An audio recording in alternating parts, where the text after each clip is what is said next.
Welcome back. Hi, how are you? Welcome to another video of the Argentine Rugby Breakdown. Correct. Today we're going to do the full review of Pumas against South Africa in Estadio Vélez in Buenos Aires, Argentina. Yes. Let's start.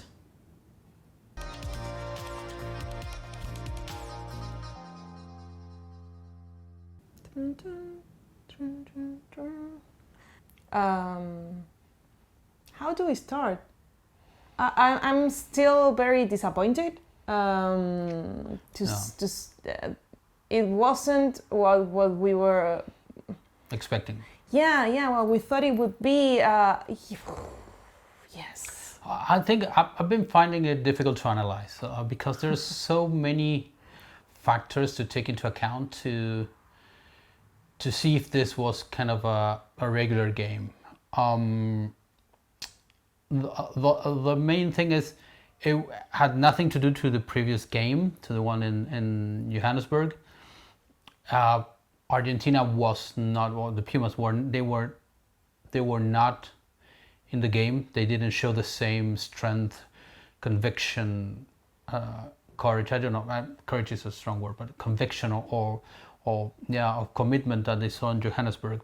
I read an article where they say in Argentina, in a rugby blog that is very popular here, they said that the Pumas they missed their own party. Let's say. They're absent to their own party. It was their party. It was the goodbye. They could, like we saw last week, that they could win against South Africa if they wanted, if they proposed like themselves to do it. They didn't make any changes, or just tiny bit of changes on the lineup. South Africa made tons, so they were everything it was on the table for the Pumas to win it, and they didn't. When I say it's difficult to analyze, it's because there's also the fact that it was out of tournament. It's a World Cup year.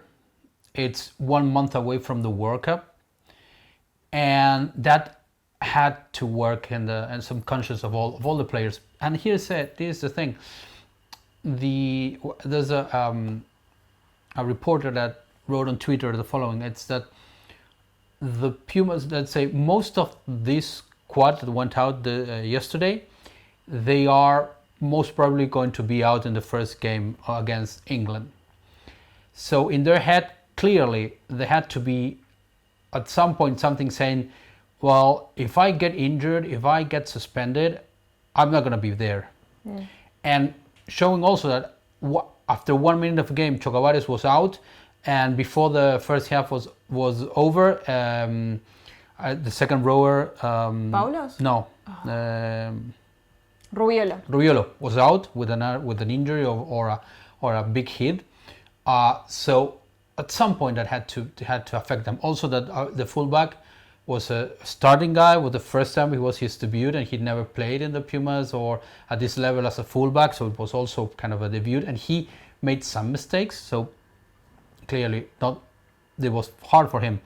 On the other hand, South Africa, Nini Bar said, okay, this is the squad, and it was, if you want to be in the list for France, show it there. Yeah. And it was do or die for them. Yes. If I don't show this in this moment, in this game, if I'm worth it for being in the squad, in the list, I'm not going to be there. So they play their hearts out. On the other hand, Argentina was. What will happen with Manny Lipok? It's going to be in France. I think it's going to be because they have no options. They have no options there. So I think that's a big thing there. Still, I'm disappointed with the performance of the Pumas. But if that's the idea, if the 15 players that started, the 15 Pumas that started yesterday, where are the ones that are going to be probably or more probably to start on the World Cup? Why don't you do the same as South Africa and give the chance to other players to play here and to give it a go, to try to win this, because you are playing home There's a lot of like the stadium was full. It was packed with people. Yeah. Why do you keep Montoya playing for like 70 minutes if he's the one who's going to start the World Cup? And Krevi, who has like it was his 100th game, it's the first Puma ever to have reached that kind of cups.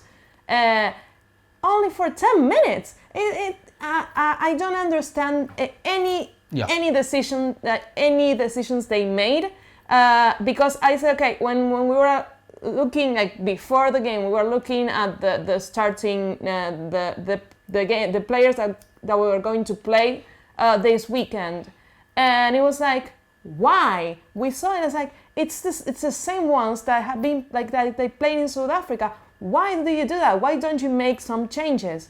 And I said to him, like, maybe it's because they want to win this. They want to win this game because it's the last game here. A lot of people will be here.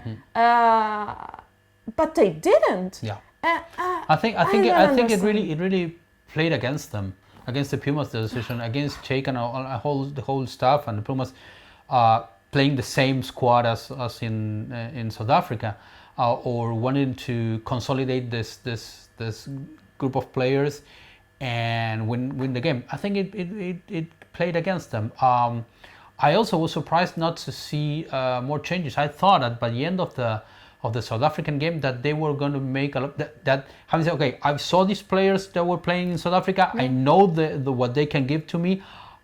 I'm comfortable with that. I think these are going to be starting the World Cup. The most of at least 10 out of 15 or something like that. Okay, I'm sure of all this. Let's see the ones I have in doubt. Yeah. Let's give minutes to number 10, which I don't Albornoz. To Albornoz. Let's see if he can play the game. If he is able to replace someone, if anything happens. Yeah. Let's see other players and see where they are up to. But we didn't, and for me that was terrible. Let's see Basambeles once again starting. Let's see Albornoz starting. Let's see if Orlando if he's not injured, if he can go to in the middle field. Let's see other. Well, Delgi was playing for Argentina 15, so we can just bring back Delgi and see if he can play there and see Cancellieri as well. Cancellieri, Delgi and Cordero. Let's see the three of them in the back. I just don't get it. And the forwards. Let's start maybe Krevi, or if you don't want to give him so much minutes before the World Cup, let's start the replacement, the third hooker, which I don't remember the name. The third hooker. Start him. Start other kind of props. Let's shift a little bit the back. You're giving. Lavanini has played every single minute in the game in the second row. Let's put out a second row. Matera as well.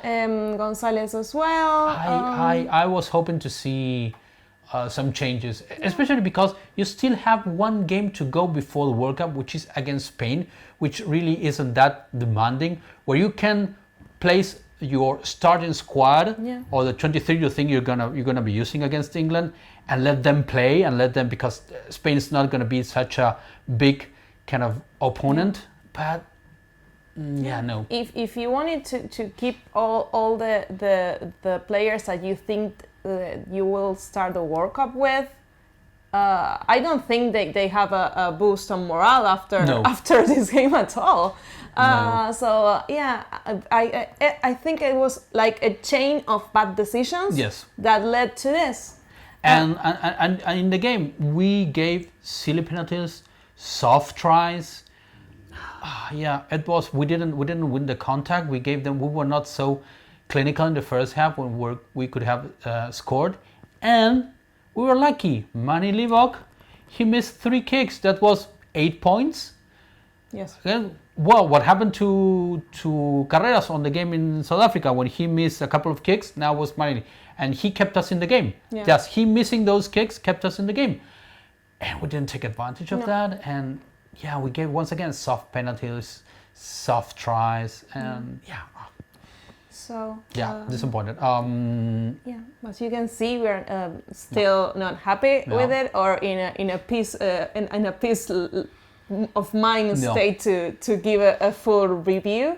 Tomorrow, Monday, Teika will announce at midday.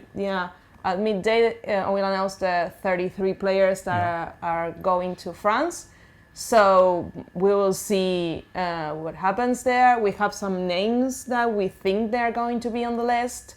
So I think the 14 of the start of the ones that started are going to be there. Yeah. I think that the fullback that played his first game is not going to be there. I think 14. I think Cordero. I'm not sure if Cordero is going to be there. I don't know, that's a doubt. But I think the 15 Bogado, he's not going to be there. And I don't know what we're going to see on Monday. Yeah, it's something for another video. Yeah, exactly. Let's see when we have the full list. Yes. We'll see. So with this, we say goodbye. Yeah. If you want to comment as well, you can leave comments. Yes. So thank you for watching, and we'll see you in the next video. Bye. Goodbye.